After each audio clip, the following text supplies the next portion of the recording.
Tennis legends explain why Carlos Alcaraz will never be the greatest. 7 Grand Slams. World number 1, 22 years old, the youngest man in history to complete a career Grand Slam. And according to some of the most respected voices in the history of the sport, he might never be the greatest of all time. That is the argument. Not from casual observers, not from fans typing in comment sections, from former world number 1s, from 6-time Grand Slam champions, from the men who played at the highest level the sport has ever seen and know exactly what it takes to be the best. They are watching Carlos Alcaraz play the finest tennis of his generation, and they are telling the world with real conviction that it will never be enough. At least not in the way the word greatest actually means. This is not a takedown piece. This is not manufactured controversy. This is a serious examination of a serious argument being made by serious people who have earned the right to make it. And by the time you have heard every side of it, you will understand something about the GOAT debate in men's tennis that the highlight reels alone cannot teach you. Let's start with the man himself, the achievement nobody can ignore. Before the case against Alcaraz can be made properly, the case for him has to be stated clearly. Because if you do not understand how extraordinary what he has already done is, you cannot properly weigh what the critics are saying. Carlos Alcaraz has 7 Grand Slam titles before his 23rd birthday.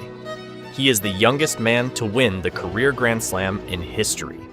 He has won on hard courts, clay, and grass. He has defeated Novak Djokovic in a Grand Slam final. He has defeated Jannik Sinner in a Grand Slam final, multiple times each. He was ranked world number 1 at 19. He has won titles on every surface. He ended 2025 as world number 1 after collecting 8 titles and reaching 11 finals. He started 2026 by going unbeaten through his first 12 matches, adding the Australian Open and Qatar Open to his collection. In the recorded history of professional tennis, no player at 22 years old has checked as many boxes as Carlos Alcaraz. The numbers, the records, the titles, the ranking weeks, the surface diversity, it all points in the same direction, toward something historic, toward the conversation nobody thought would be happening this early. So here is what the legends say in response to all of it, not to dismiss it, but to put it in the only context that matters when it comes to the question of the greatest of all time. Argument 1. The numbers gap is not a detail, it is the whole story. Greg Rusedski was the British world number 4.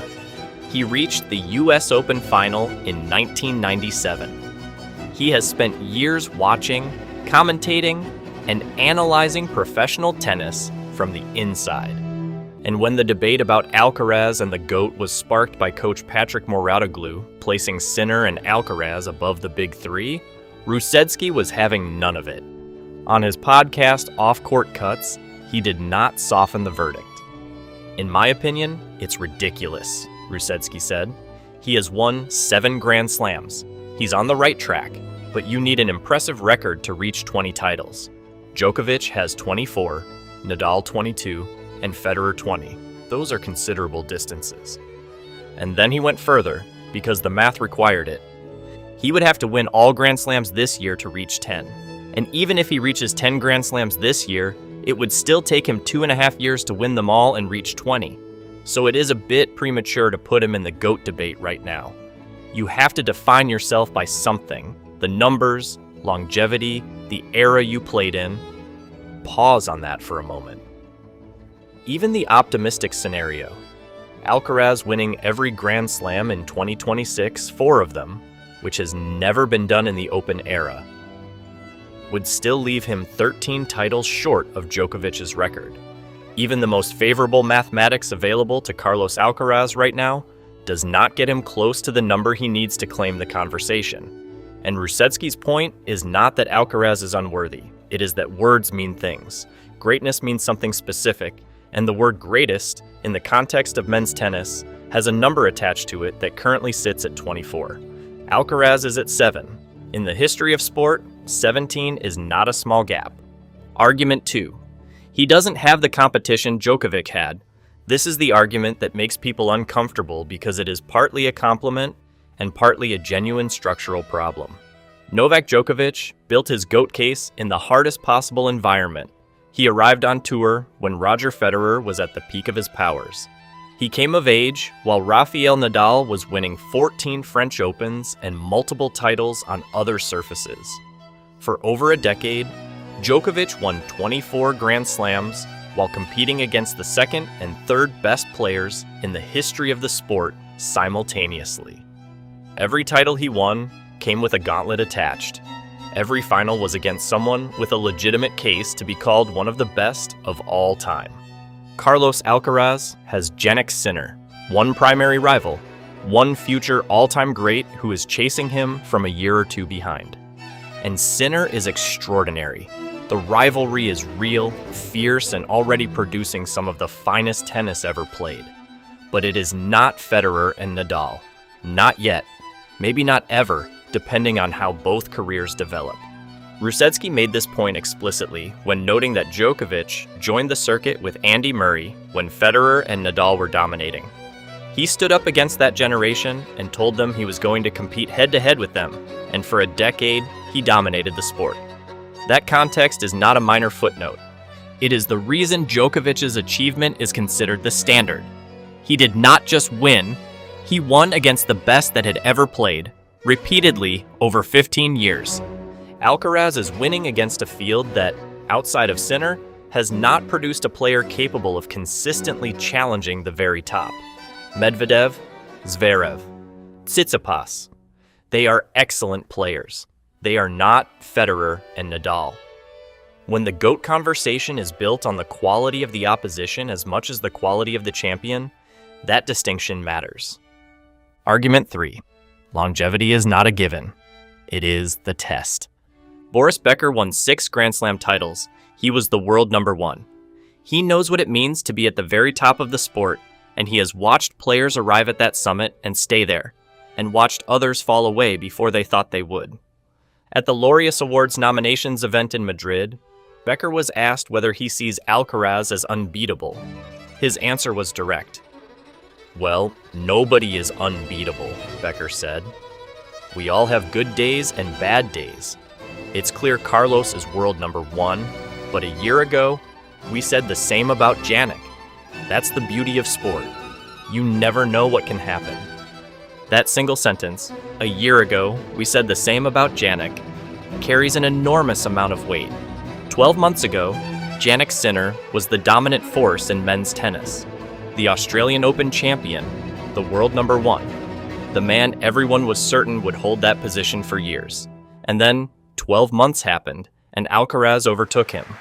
Tennis careers are not straight lines. They are not graphs that trend upward for 20 years and then plateau gently into legacy. They are volatile, physical, brutally demanding things. Injuries arrive without warning and change everything. Form disappears and refuses to come back. Motivation wanders. The body has its own timetable. Federer underwent multiple knee surgeries. Nadal battled foot and hip injuries throughout his career. Djokovic had an abdominal injury that threatened to end his run of dominance. Even the most physically gifted players, even the most mentally durable ones, face years where the body says no and the results say goodbye to the peak. Alcaraz has already had injury concerns. He withdrew from tournaments in 2025. He has spoken publicly about the physical toll of the schedule he plays. At 22, he has not yet faced the extended, multi-year injury setback that has defined chapters of every great player's career. When that moment comes, as it almost always does, the response to it will tell more about his GOAT candidacy than 7 Grand Slams at 22 ever could. Argument 4. He plays too many matches and someone has to say it. Rusedski has made a point about Alcaraz's schedule that is uncomfortable because it is critical of a player he clearly admires. In 2025, Alcaraz played 90 matches. Sinner played 64. That is 26 more matches in a single season.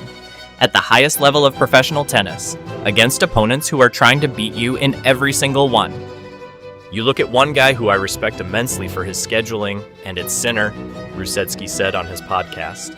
His implicit message about Alcaraz was clear. He's got to be more clever about how he uses himself. It is a valid point that sits uncomfortably alongside the GOAT conversation. The players who won the most Grand Slams in the history of the sport did not play the most matches. Djokovic, Federer, and Nadal were all strategic about their schedules at their peaks. They skipped tournaments. They preserved their bodies for the moments that mattered most. They understood that the marathon of a tennis career is won in the years between the matches as much as in the matches themselves. Alcaraz has a tendency to play exhibitions during his off-season, while simultaneously complaining about the ATP calendar being too demanding. He skipped the 2025 Davis Cup Finals due to injury and then played 2 US exhibitions days later. Fans noticed. Analysts noticed. And the question it raises about his long-term body management is not a trivial one when the conversation is about a career that needs to sustain itself for another 15 years at the highest possible level. Federer was meticulous about his schedule in his 30s. That meticulousness is a significant part of why he was still winning Grand Slams at 35. Alcaraz at 22 does not have a schedule problem yet, but the habits forming now will either serve him or cost him in the decade that matters most. Argument 5. The coaching change is a wild card nobody can read yet. In December 2025, Carlos Alcaraz and Juan Carlos Ferrero ended their coaching partnership. The tennis world was stunned. Ferrero had been with Alcaraz since he was 15 years old. He had been there for every Grand Slam title, every ranking milestone, every moment of crisis, and every moment of triumph. He won the ATP Coach of the Year award twice while working with Alcaraz. The relationship was described by both men and by everyone who watched it from close range as something deeper than a professional arrangement. It was almost familial. And then it ended. Alcaraz went to Australia in January 2026 without Ferrero. He beat Novak Djokovic in the final and completed the career Grand Slam. He then won in Qatar. On the evidence of those tournaments, the transition appeared seamless, but appearances are deceptive, and the clay season will tell a different story. Roland Garros is where the tactical sophistication that Ferrero brought is most visible.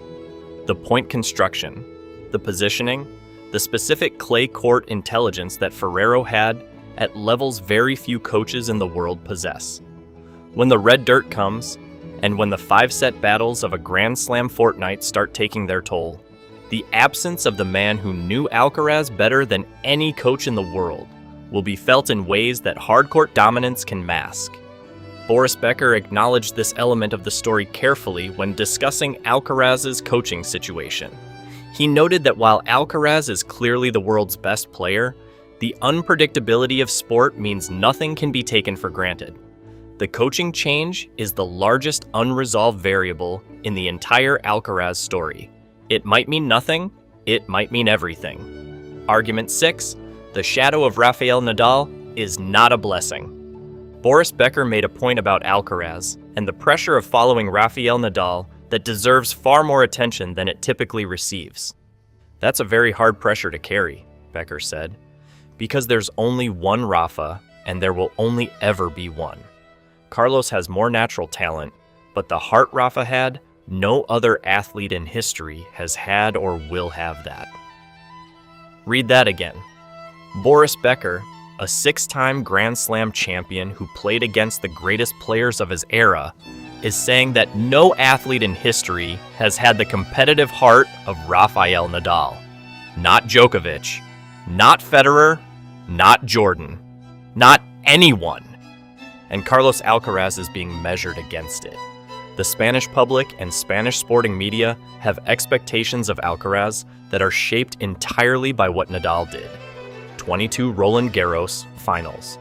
Extraordinary comebacks from injury that seemed physically impossible. A level of suffering and perseverance in the biggest moments that made neutral fans weep. Alcaraz is from Murcia. Nadal is from Mallorca. The geography is different. The game is different. The personality is different. But in the minds of Spanish tennis, the comparison is constant. Becker urged caution. He told journalists that they need to be careful not to judge Alcaraz too harshly every time he loses a match, because he is a different player from Nadal. But the caution goes unheeded. Every defeat Alcaraz suffers is measured against Nadal's refusal to accept defeat. Every injury withdrawal is compared to Nadal playing through physical distress that would have ended other careers. The shadow is long, and Alcaraz has to build a GOAT case in the middle of it. Argument 7. Too much dominance might be the strangest problem of all. Tim Henman was world number 4. He played Wimbledon finals. He understands the sport from the inside with a precision that most analysts do not have, and on the off-court. With Greg Rusedski podcast, he said something about the Alcaraz-Sinner era that nobody expected to hear. Right now, I don't see anyone who can close the gap, Henman said. I don't think you can beat Sinner or Alcaraz just from the baseline. They are too athletic and strike the ball too well, so you have to bring another dimension to the game. So far, that sounds like praise. Then came the twist. I love Sinner and Alcaraz. They are great players and great people, Henman said. But if they are playing all the Grand Slam finals, I'm not sure that is so appealing. This is the strangest argument against Alcaraz's GOAT candidacy, and it is entirely structural. Part of what defines the greatest players in history is the era they shaped. Federer, Nadal, and Djokovic created something that will be studied and discussed for as long as tennis is played. The rivalry between them was so intense, so varied, so narratively rich, that it produced millions of new fans and countless unforgettable matches. The Big Three era made tennis better for the world. Alcaraz and Sinner are producing brilliant tennis. Their rivalry is real and compelling. But Henman's point is that without a third challenger, without the genuine threat of someone outside those two winning Grand Slams consistently, the era risks becoming a duopoly that entertains without captivating. Great tennis, potentially fewer great stories. The GOAT conversation includes the question of what you did for the sport, what you built, what you left behind. If Alcaraz's era is remembered as him and Sinner trading trophies while the rest of the field watched helplessly, that is a different legacy from the one Federer, Nadal, and Djokovic left. It might be a smaller one. Argument 8. Alcaraz himself knows the answer. Here is perhaps the most telling data point in this entire conversation. Carlos Alcaraz was asked, in an ATP Tour interview, who the tennis GOAT was. He did not hesitate. He did not equivocate. He did not suggest himself, even obliquely. As far as numbers, it's Novak Djokovic without a doubt, Alcaraz said. The other two, Federer and Rafa. For me, they're tops. The 22-year-old with 7 Grand Slams, the youngest career Grand Slam winner in history, world number 1, the man every analyst is describing as the most gifted player who has ever held a racket, points without hesitation at the 3 men he believes are greater than him. He is right, and the fact that he knows it, says it openly, without ego or performance, tells you something important about how clearly he understands what he still has to do. He is not chasing the GOAT label. He is chasing the next tournament. He is chasing Roland Garros. He is chasing Wimbledon. He is chasing the Australian Open again. The accumulated weight of those tournaments, won over 15 more years of sustained excellence, is the only path to the conversation he is not yet claiming any right to. The verdict, never is the wrong word, but not yet is the right one. Let's come back to the title. Tennis legends explain why Carlos Alcaraz will never be the greatest. Here is the honest conclusion. None of them actually believe never. Not one. Greg Rusedski, who called the current GOAT debate ridiculous, has said in the same breath that if Alcaraz continues on this path and stays healthy, anything is possible. Boris Becker, who warned that nobody is unbeatable, also said in June 2025 that he considers Alcaraz the best player of all time. The variation, the power, the feel for the ball, and the 7th gear he finds when pushed. That is a direct quote from a 6-time Grand Slam champion. Tim Henman, who worried about the era lacking sufficient competition, also said unambiguously that he cannot see anyone closing the gap to Alcaraz and Sinner. Djokovic himself, after losing to Alcaraz in the Australian Open final in 2026, called him already a legendary tennis player who has made a huge mark in the history books of tennis and said everything is possible in his case. So the argument is not never. The argument is not yet, and maybe never, and here is why. The numbers gap is 17 Grand Slams. The longevity test has not been passed. The coaching change is unresolved. The scheduling habits are a concern. The competition he faces, as extraordinary as Sinner is, has not yet matched what Djokovic faced. The shadow of Nadal is not going away, and the era, despite its brilliance, has not yet produced the kind of three-way rivalry that defines the truly legendary chapters of this sport. Against all of that stands one undeniable, uncomfortable, extraordinary fact. Carlos Alcaraz is 22 years old. He completed the career Grand Slam faster than anyone in history. He has no weaknesses on any surface. His mental fortitude has been tested in Grand Slam finals against the greatest players of multiple generations, and he has passed every test. The argument the legends are making is not that he cannot be the greatest. It is that the word greatest has a definition. That definition has a number, and 7, no matter how brilliantly assembled, is not 24. Not yet, maybe never, certainly not now. But ask the legends again in 15 years when the dust has settled and the final chapter is written. The honest ones will probably tell you they were half right, that the argument was correct in 2026, and that what Alcaraz went on to do afterward made them grateful they used the word never rather than certain. That is the beauty of a career that has barely started. The greatest arguments have the longest endings. If this video moved you, subscribe for more incredible tennis content.